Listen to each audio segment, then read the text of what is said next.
we're going to the last question of 2019. So this is a class called LightBoard. It's got an instance field of a Boolean matrix. We saw one like that in crossword. It's called lights. And here, Boolean means that a light is on, false is off. And in part A, we're responsible for writing the constructor of this class. Okay, as soon as I see constructor, I start thinking initialize instance fields, and sure enough, I'll have to initialize this matrix. And to initialize a matrix, I need to know the dimensions. This constructor is handed two ints that serve as the dimensions, okay, num rows and num cols. At that point, everything in the Boolean matrix would be false. That's the default value of Boolean. We need to go through and give every light, every entry in the matrix, a 40% chance of being true, okay, meaning that the light is on. So we'll have to use math.random to accomplish that. And then they have a Boolean return method called evaluateLight, which follows a pretty strange set of rules where we'll take a particular light and evaluate it based on like some weird Boolean rules that they have. So it's just kind of a Boolean logic problem. All right, so like I said, we'll just have to walk through this matrix after we initialize it, give everybody a chance to be turned to on, meaning true. And one thing about using math.random on this problem is 40%, I don't need to cast this to an int. Math.random comes back from 0 to 0.9999. I could just ask if it's less than 0.4. That'd be like the most direct way I could see. And actually, if you take like AP stats, you could technically put less than or equal to 0.42. With continuous probabilities, we don't really care about that. Equals there, but if you just want to say less than 0.4, that's fine.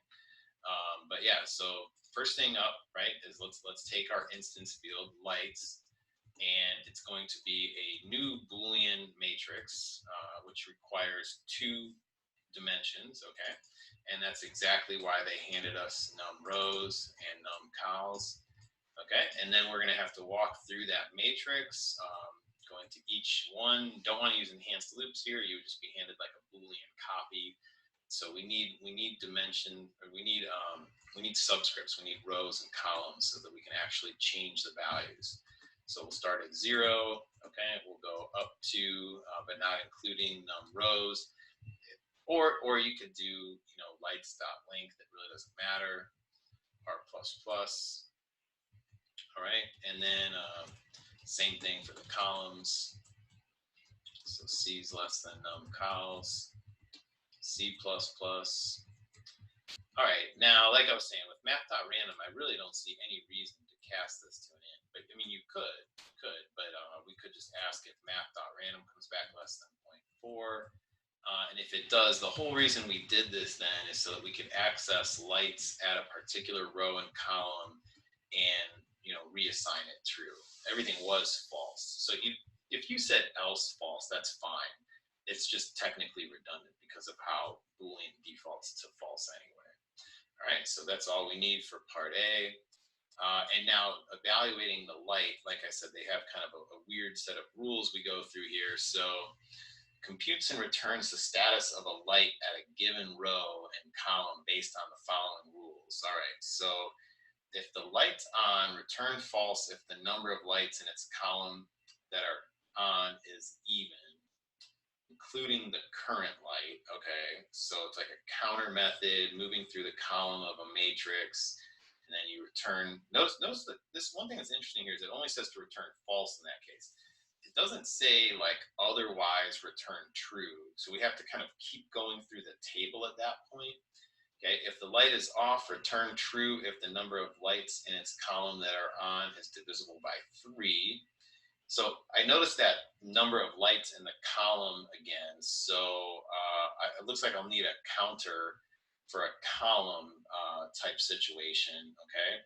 And then otherwise return the light's current status. And again, that's why it's important in numbers 1 and 2, you don't write like if else code, because we may fall down to step 3. We don't want to prevent that from happening. Okay, so what I see here is I'm going to count how many lights in a column are on. And then I'm going to move into this situation that they described here. But first, I'm going to start off with a counter. So my count is 0. Now, I'm only going to write a row loop generator here, and I can't use the word row. And the reason I'm not writing a column loop generator is because they picked the column for me, okay, that I'm doing this total in. And again, I don't have num rows now, so I have to use lights.length, okay? So if you go into the lights matrix at R, not row, it's very important that you don't put row there because row is like a fixed number. R is going to take me to every row for this particular column. And what I'm counting is if the number of lights that are on. So remember, on means true. So this counter that we're writing is looking for trues. You could say equals true, but that would be redundant. And then if this is here, I'll say count plus plus. Okay. I had to get that counter before I could start worrying about the other things. So now if you give me a column, I've written a loop to generate every row index that goes with that column, and I've visited every row in the matrix associated with that column, and if that light was on, I counted it. So now I'm ready to go through these steps. If the light is on, now the light is the one at the given row column, okay? So I would write that as, I would say if lights row col. Now I can't use R there. R was only at the loop. Row col is like the handed position. So if you tell me that's true, then I need to return false if the number of lights in this column that are on is even. Okay, well remember I did that count already. So the number of lights that are on is even. So in other words, my counter is divisible by 2. Okay. Oh, why did I put that there? Sorry. Okay, let's try that again. That should go right there. And again, this only returns true. So notice that I didn't say like if this return counts even, because I'm not ready to say false yet. I'm only setting up a path to true. That's all that I'm sorry, well, I should have said false. Okay, I'm only setting up a path to false. I'm not setting up any type of other path just yet. I'm only ready to say false if I've met this criterion. Okay, if I don't meet that one, I've got to go to the next one. If the light is off, return true if the number of lights in its column that are on is divisible by 3. Okay, so this is like a completely separate statement then, okay? Has nothing really to do with the first one. So now I go to lights, row, col, but I want this light to be off. So I could put an exclamation point in front of it, or I could say equals false. At the same time, I want a count that was divisible by 3. Okay, so modulus 3 is 0. This one actually returns true. All right, so in this case, we return true if the light in this column was off. Okay, so that's why I put the exclamation point. And that column count was divisible by 3. Otherwise, just return the light's current status. Okay, so the light's current status, remember, is found by accessing it in the matrix at the handed arguments row col. All right, so first up, I did my counting. Then I went through their 3 bullet points that they gave me. If you wanted to write an overall if, else here, you could, but with return methods, it's not really needed.